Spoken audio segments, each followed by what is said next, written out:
एक बार की बात है, एक शहर में एक साहूकार रहता था। उसके घर में पैसों की कोई कमी नहीं थी, लेकिन उनकी कोई संतान नहीं थी, जिससे वे बहुत दुखी रहते थे। पुत्र प्राप्ति के लिए वे प्रत्येक सोमवार का व्रत करते थे और शिव मंदिर में जाकर पूरी श्रद्धा से भगवान शिव और पार्वती जी की पूजा करते थे। उनकी भक्ति को देखकर एक दिन माता पार्वती बहुत प्रसन्न हुई और उन्होंने भगवान शिव से उस साहूकार की इच्छा पूरी करने का अनुरोध किया। पार्वती जी की इच्छा सुनकर भगवान शिव ने कहा, हे पार्वती, इस दुनिया में हर प्राणी को उसके कर्मों के फल मिलता है और उसके भाग्य में जो कुछ भी है उसे भुगतना पड़ता है। लेकिन पार्वती जी ने साहूकार की भक्ति का सम्मान करने के लिए उसकी इच्छाओं को पूरा करने की इच्छा व्यक्त की। माता पार्वती के अनुरोध पर शिव ने साहूकार को पुत्र प्राप्त करने का वरदान दिया, लेकिन साथ ही यह भी कहा कि उसके बच्चे की उम्र केवल 12 वर्ष होगी। साहूकार माता पार्वती और भगवान शिव की बातचीत सुन रहा था। वह इससे ना तो खुश हुआ और ना ही दुखी। वह पहले की तरह शिव की पूजा करता रहा। कुछ समय बाद साहूकार के एक पुत्र का जन्म हुआ। जब बालक 11 वर्ष का हुआ तो उसे पढ़ने के लिए काशी भेज दिया गया।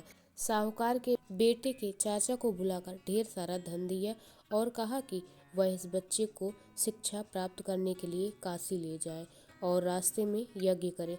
जहाँ कहीं भी यज्ञ किया जाता है वहाँ ब्राह्मणों को भोजन कराकर दक्षिणा दी जाती है।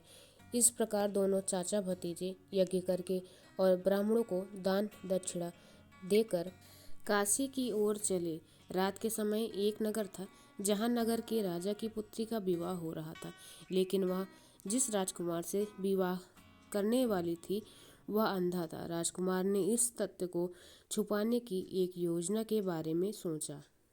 क्यों न साहूकार के बेटे को दूल्हा बनाकर शादी करा दी जाए। शादी के बाद मैं इसे पैसे के साथ भेज दूंगा और राजकुमारी को अपने शहर ले जाऊंगा।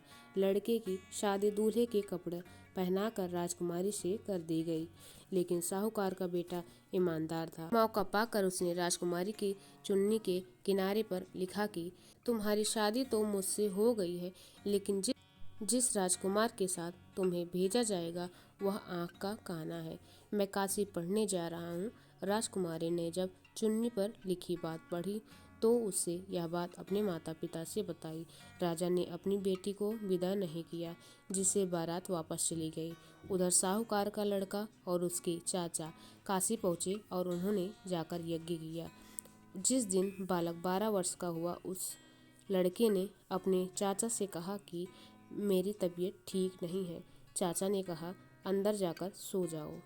शिव के वरदान के अनुसार थोड़े ही समय में बालक का प्राण निकल गया। मृत भतीजे को देखकर उसके चाचा विलाप करने लगे और संयोग से शिव और पार्वती उसी समय वहां से जा रहे थे। पार्वती ने भगवान से कहा, स्वामी, मैं इसके रोने की आवाज को सहन नहीं कर सकती। आपको इस व्यक्ति की पीड़ा को दूर करना चाहिए। जब शिव मृत बालक के पास गए तो उन्होंने कहा कि यह उस साहूकार का पुत्र है जिससे मैंने 12 वर्ष की आयु का वरदान दिया था। अब इसकी उम्र हो गई है, लेकिन माता पार्वती ने कहा कि हे महादेव, कृपया इस बच्चे को और उम्र दें। माता पिता भी इसके अलग होने के कारण तड़प तड़प कर मर जाएंगे।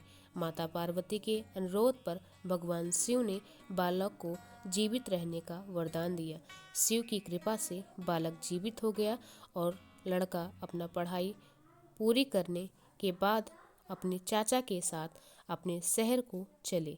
दोनों उसी शहर पहुँचे जहाँ लड़के के ससुर ने उसे पहचान लिया और महल में ले जाकर उसकी देखभाल की और अपनी बेटी की विदाई किया।